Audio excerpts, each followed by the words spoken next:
পাকিস্তানের পতাকা, পাকিস্তানের মেজরের ছবি পোড়ানো, জঙ্গিদের কুশপুত্তলিকা দাহ করে কাশ্মীরের পর্যটকদের হত্যা করার প্রতিবাদ জানানো হয়। রবিবার বিকেলে হাওড়া ময়দানের বঙ্গবাসী মোড়ে বিশ্ব হিন্দু পরিষদ দক্ষিণবঙ্গের পক্ষ থেকে এই প্রতিবাদ কর্মসূচি পালন করা হয়। পাশাপাশি যারা জঙ্গিদের সাপোর্ট করছে মুর্শিদাবাদ কিংবা এখানে পাকিস্তানের পতাকা কিনছে তাদের হুঁশিয়ারি দিলেন তারা বলেন প্রধানমন্ত্রী নরেন্দ্র মোদী ঘটনার বিরুদ্ধে উচিত পদক্ষেপ নেবেন।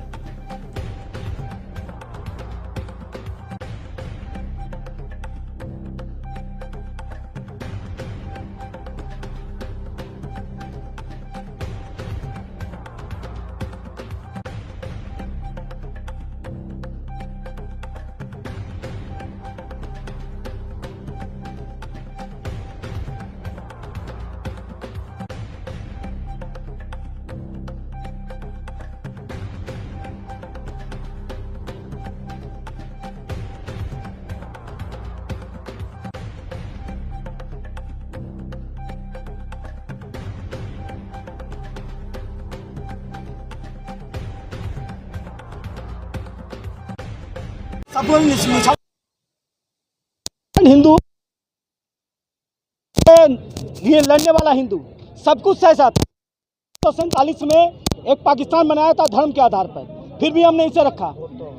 मैं जानता हूं कि हर एक मुसलमान आतंकवादी नहीं होता, पर 100% मुसलमान 100% आतंकवादी मुसलमान होता है।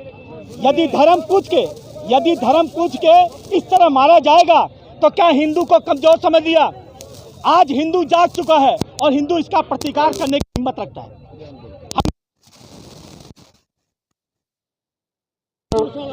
और जागृत जिस प्रकार से ये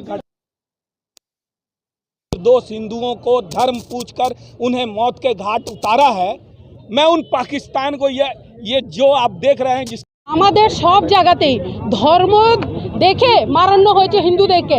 আমাদের পেহেলগাঁওতে ধর্ম জেনে মারা হয়েছে, কে এদের ধর্ম হিন্দু, একে মারো। মুর্শিদাবাদে হিন্দুদের বাড়ি চিহ্নিত করে পালানো হয়েছে। সব জায়গা চিহ্নিত করে সবাই বলে ধর্ম নেই টেরিস্টের ধর্ম আছে, ধর্ম দেখেই হিন্দুদেরকে মেরেছে। আমি বলছি পাকিস্তান আঁখে তুলে তোকে বলছি, এই দেশের প্রধানমন্ত্রী মোদি মনে রাখ, তোকে ছাড়ানো হবেই না, আর এই দেশের হিন্দু আর ছাড়বে না। হাওড়া সিটি পুলিশের একটি নির্দেশিকা জারি করা হয়েছিল যেখানে পাকিস্তানের ঝান্ডা আমাদের ভারতে বিক্রি হচ্ছে, লোক কিনছে। কাদের পারমিশন নিয়ে বিক্রি হচ্ছে আর কাদের এগুলো কিনে বলছে পাকিস্তান জিন্দাবাদ? যাদেরকে বলা আছে পাকিস্তান জিন্দাবাদ, পালাও, একদম পালাও। তুমি পশ্চিমবঙ্গ থেকে পালাও, একদম পালাও, এদিক থেকে চলে যাও। ওইদিকে বাংলাদেশ আছে, ওইদিকে পাকিস্তান আছে, কেন একদিন না একদিন ওইটাও ভারতে চলে আসবে।